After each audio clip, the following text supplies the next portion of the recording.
The weather is really hot, so young children and older people are really suffering with dehydration. It's just a really hard scenario. You can see on social media that people are putting photos of their babies, putting them in the fridge, newborn babies, just so they could get a bit of colder weather. Iraq's summer is crippling the country. People seek refuge indoors to escape scorching temperatures that regularly reach 50 degrees Celsius. But indoors, it isn't any better. Regular power blackouts are adding to people's frustrations. So, aside from shade within the four walls of their houses, there's little else that Iraqis can do to cool themselves down. Electricity in the country is scant, and whatever little there is, it's rationed into small, organized time slots each day. A 24-hour power supply is a dream. You're listening to Beyond the Headlines. I'm your host, Suhail Akram. And on this week's episode, we're asking whether Iraq's power problem has any end in sight. Before we start, please make sure to subscribe to Beyond the Headlines to get the latest episodes. I always say there is a loop and like a sort of rotation of events that happens in Iraq every year, even before the October uprising and before the big protests that got really famous. Iraqis have this pattern of electricity is going to be bad at the summer. This is Haider Hussain, an Iraqi journalist for The National based in Baghdad. You heard him at the start of this episode talking about people putting their children into refrigerators to help them cool down. The summers in Iraq are blistering hot, and every year the population gets ready to face them without the modern conveniences many people around the world take for granted. The most vulnerable, the elderly and small babies, are most at risk from overheating. This caused a father in Iraq to put his baby in the fridge for a few minutes to help ease the heat. And these are people who are fortunate enough to have expensive shared or private generators to keep their fridges running. Although a costly option, a necessity for anyone who can afford it. I have 8 amps on the private generator. I can run one AC, which is in my office, and my apartment gets really hot everywhere else. So whenever the general electricity comes, I need to turn on the other AC, turn on the water cooler, turn on the water pump, wash some clothes, and just have my fingers crossed before it turns off. And I didn't do any of these. And when it does, I have to do my run back around the house again, turning off the things that I turned on. And we keep living in that, apparently. Haider has known an Iraq with power blackouts for as long as he can remember, something the Iraqi society has had to live with for decades. People can't go out and protest because it's 48 plus degrees outside. So they wait until August, September, October to protest. And this has been happening since 2008, 2009, just because the people had a bit of hope after 2003. The things might have changed from what they are. The hope after the 2003 US-led invasion which toppled Saddam Hussein was that of a new Iraq. The 1991 Gulf War had severely damaged the country's infrastructure. The sanctions during the time of Saddam Hussein worsened the state of the country's electrical infrastructure. And as the political uncertainty and economic decline grew over the years, the power infrastructure was never fixed or even upgraded. The fighting against ISIS meant a fifth of the network was rendered inoperable. For a generation of Iraqis like Haider, growing up without a reliable power source is a part of daily life. Since I was a child, I always remember my mom or my grandma screaming that we need to turn off the water pump, or someone need to turn off something, and people running around the house when the electricity cuts off, so it won't cut off again and again. What I see now on the street is that the people are fed up and frustrated of doing the same thing every year and going back and doing it, and nothing is happening. And there is no outcome of their efforts towards it. So lots of people are just accepting the hard fact that we might just stay like this. The country might stay like this for a really long time unless there is a fix. The fix would need to come from the government, one that has faced much instability. Instability, it seems, that cannot be overcome by the fact that Iraq is Middle East's second largest producer of oil, second only to Saudi Arabia, and globally the sixth largest. It would be expected that a country so rich in oil would be able to compete for lifestyle with its Gulf neighbors. But there have been occasions when even the hospitals and airports haven't had a main power supply for hours. An average Iraqi has to organize his life around the fates of the electricity grid. So what's amiss? Ali Al-Safar is the Middle East and North Africa Program Manager at the International Energy Agency. A large part of this is because the Iraqi Ministry of Electricity relies solely on the federal budget to finance its capital expenditures. And as we know, because Iraq is an oil-dependent state, that expenditure is completely beholden to what the Iraqi government gets in revenue. The Iraqi government is completely beholden to the oil price that prevails on the day. So what happens is the revenue goes up and down, and therefore the expenditure for the Ministry of Electricity also goes up and down. And it's nowhere near the levels that it needs to be at. In 2018, for example, the capital expenditure for the Ministry of Electricity came in around $2.5 billion. We, in our estimation, in the International Energy Agency, show that there needs to be somewhere around a tripling of that investment if Iraq is to be able to put on the kind of electricity system that would provide secure, predictable, and affordable electricity to its people. Aside from the investments, there are other problems. Yasir Al-Maliki is a Gulf analyst at the Middle East Economic Survey. Iraq was always reactive rather than proactive in terms of the development. The other problem that Iraq has within the sector is that it is commercially unprofitable. So it is what I like to call as a bottomless pit. So Iraq throws so much money on the sector, but then recoups none in reality. The other day, Iraq's Minister of Oil, who is also the head of the Energy Ministerial Council, was saying, we recoup less than $10 for every megawatt hour that we produce.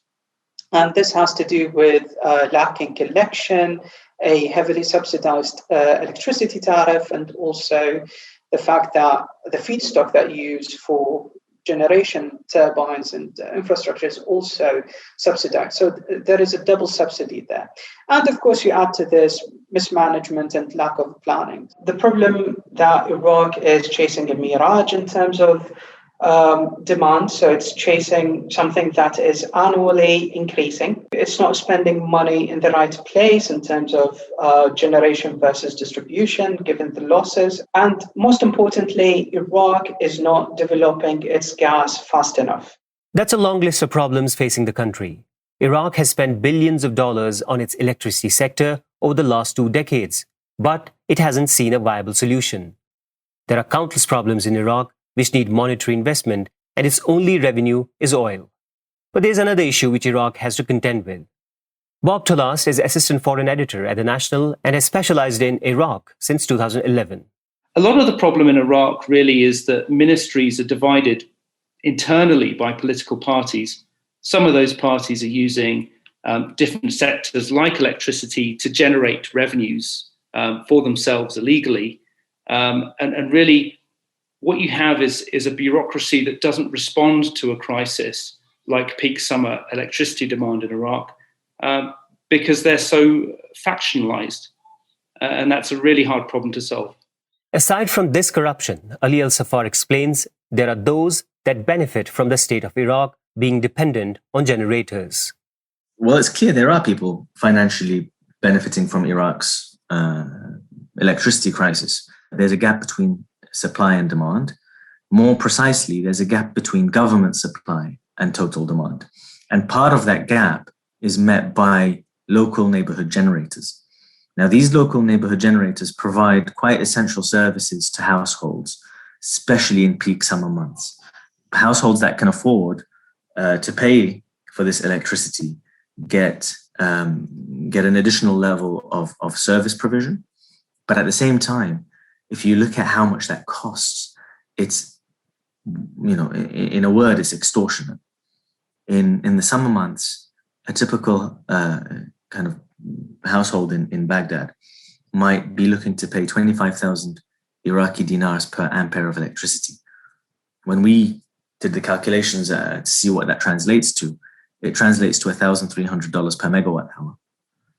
Now, when you consider the fact that renewables auctions in Portugal last year brought in bids of somewhere in the region of $13 per megawatt hour, there is no reason why a neighborhood generator in Iraq should be paying or should be capturing 100 times more than what was offered at auction for renewables last year.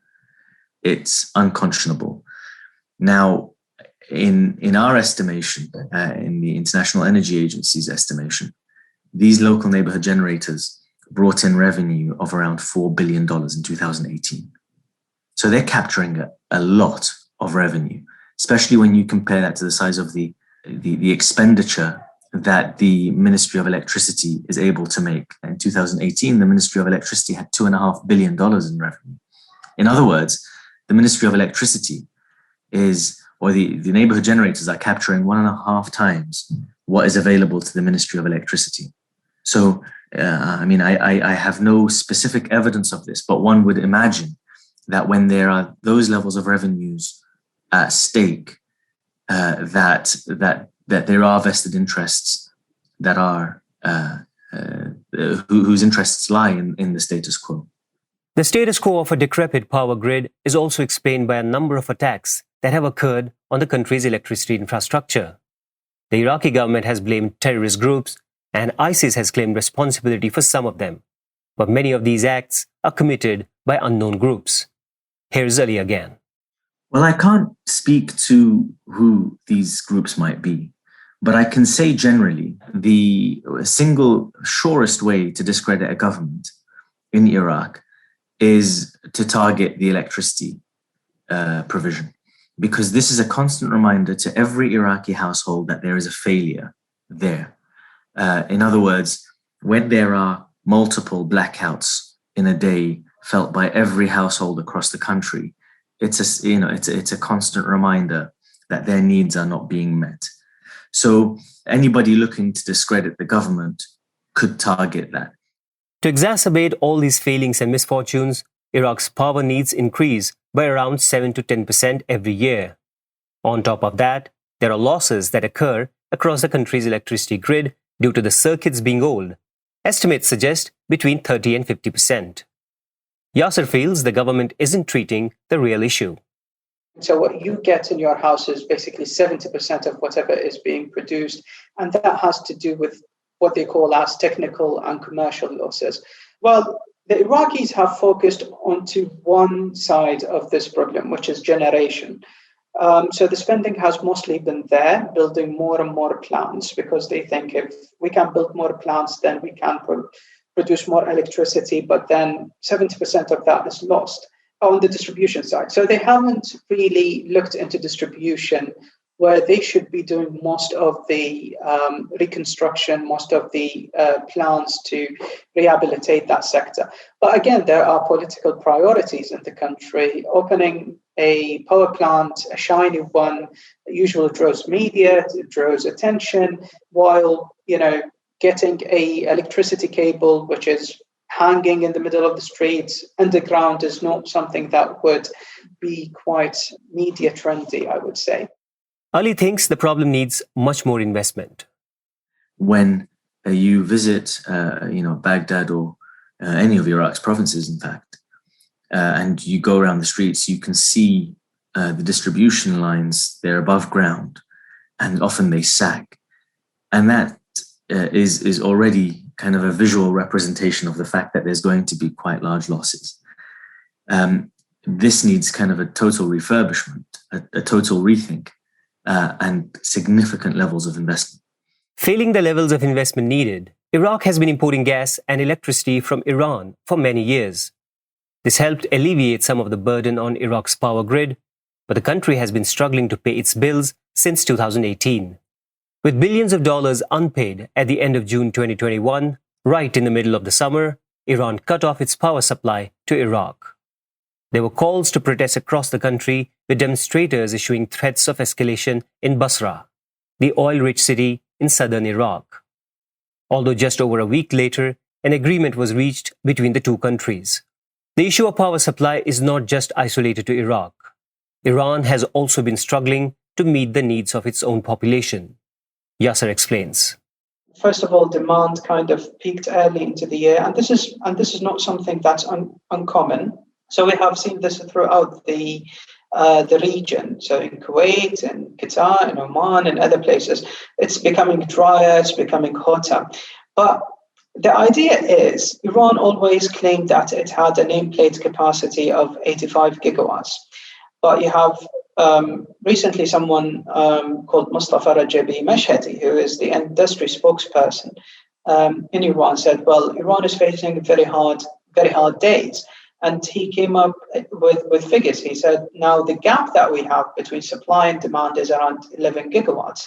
So he put supply at 54 gigawatts, which is around 63% of that nameplate capacity. Now, there are a plethora of problems to look at here for Iran. So there is climate change, there are sanctions, and also there are poor operating conditions. So like Iraq, Iran is also having a aging infrastructure problem. And like Iraq, it's under sanctions, so it cannot bring in foreign investments to its power sector or any other sectors. It's harder for Iran to get spare parts. The weather is becoming quite drier. So I think President Rouhani or somebody in the cabinet was saying, well, it's 50% more drier this year.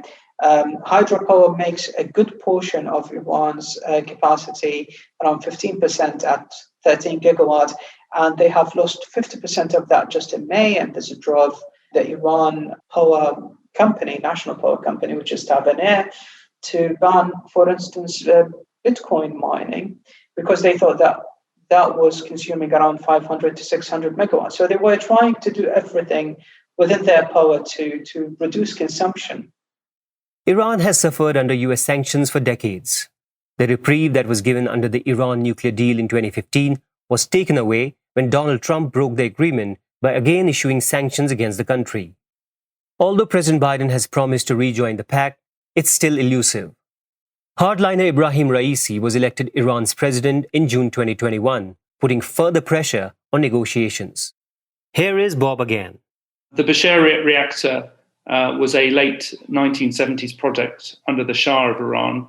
After the Islamic Revolution in 1979, that was stalled for a while because of the Iran-Iraq war. In fact, it was attacked during the Iran-Iraq war prior to its completion. In the 1990s, the Iranians brought in Russian contractors to finish work. Originally, it was a German project. Because of all of these delays, it's probably one of the most expensive nuclear power plants in the world. I think it cost 11 billion to construct. So if you're looking at the electricity deficit in Iran, and that's only one side of what the Iranians spent on their nuclear program. You know, the other side of it, of course, is underground centrifuge facilities in Natanz, in Fordow. You know, they're built within mountains. These are very, very expensive projects. And estimates range between 7 billion and 30 billion for that project, and they're Iranian government estimates. So when you put that together, those funds could easily have been funneled into electricity infrastructure. You know, they could have replaced some of the hydroelectricity infrastructure, which has reduced generation because of the drought this year. So those funds that were spent on the nuclear program, I think, could easily have gone into electricity generation. But obviously, the regime in Tehran has decided that that's something that they need. With its neighbors struggling with its own power shortages, what are the viable options for Iraq? It cannot keep up its payments to Iran. It doesn't have a steady revenue to solve the crumbling infrastructure. And with instability, mismanagement, and corruption, the likelihood of steady investment on repairing and rebuilding seems unlikely. Elections are due in October, but do they offer any hope? Here is what Ali Al-Safar thinks. I haven't even seen a list of potential prime ministerial candidates, let alone candidates for the Ministry of Oil and the Ministry of Electricity. So it's difficult to say whether the next government will be better or worse for this sector than this government is. But what I can say is that the type of policies that are required for the electricity sector are better served if they look at the long term. In other words, a government that is stable and that can last its 4 or 5 year term will probably do better than kind of a piecemeal government that keeps collapsing on itself and sees a change in figures before the end of its term. And so, that being said, if the next government is stable, then regardless of who it is that's leading it, it could be that it has more success in implementing a longer term strategy for the electricity sector, which is so badly needed. Haider has very little hope from the new government. The problem in Iraq that the people are running the people running for the elections are the same people who were ruling the country for the past since 2003 till now. It's the same faces who led this country to where it is, to its state right now. And having hope for change in the election is not really a valid option, because it needs more time, and it needs more than just an election. It needs a whole infrastructure for the country to go back to its functional and livable circumstances. Other than that, the elections, it's just going to be voting, and the people who were elected before will be re-elected, and they will rule the country again with similar actions of what they did, fake deals and promises that will never be fulfilled. And for those who are having to live daily with a lack of power, what are the options? Here's Haider again. People in Iraq always found their way around trouble that they faced in here. Like during the sanctions time in the 90s, people adjusted immediately their meals and their candles and the light, oil light bulbs that will light their houses, because there was no electricity at that time.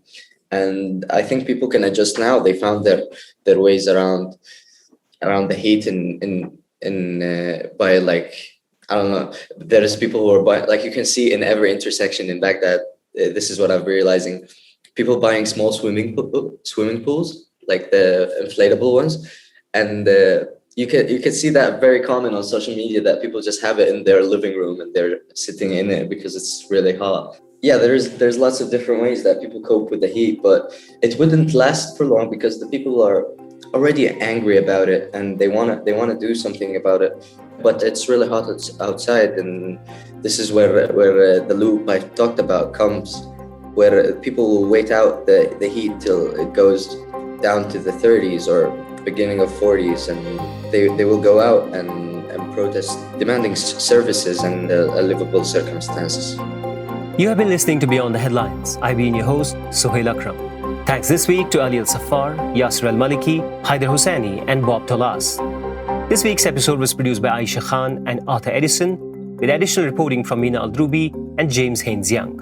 If you have enjoyed this episode, please subscribe to the podcast, and if you have time to leave a review, we would love to know what you think.